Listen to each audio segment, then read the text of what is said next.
Hi friends, ముందుగా clean చేసి పెట్టుకున్న ఫిష్ని ఒక బౌల్లో తీసుకుని 1 స్పూన్ సాల్టు, 2 స్పూన్ల కారము, 1 స్పూన్ పసుపు, అల్లం వెల్లుల్లి పేస్ట్ 3 స్పూన్లు బాగా కలుపుకోవాలి.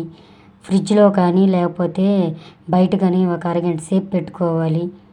ముందుగా ఫ్యాన్ పెట్టి ఆయిల్ వేసి ఆయిల్ హీట్ అయిన తర్వాత ఫిష్ని దాంట్లో వేయాలి. ఒక 20 నిమిషాల పాటు మీడియం ఫ్లేమ్లో పెట్టుకొని వేపుకోవాలి.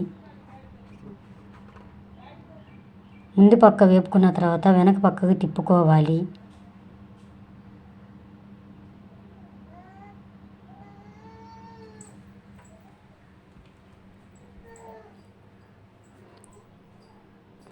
ఫిష్ బాగా వేగిపోయినాయి. సూపర్ టేస్ట్గా వచ్చాయి. మీరు కూడా ట్రై చేయండి. మా ఇంట్లో నేను మా నాన్నమ్మ కోసం ఫిష్ ఫ్రై చేశాను. Thank you for watching. Please like and subscribe.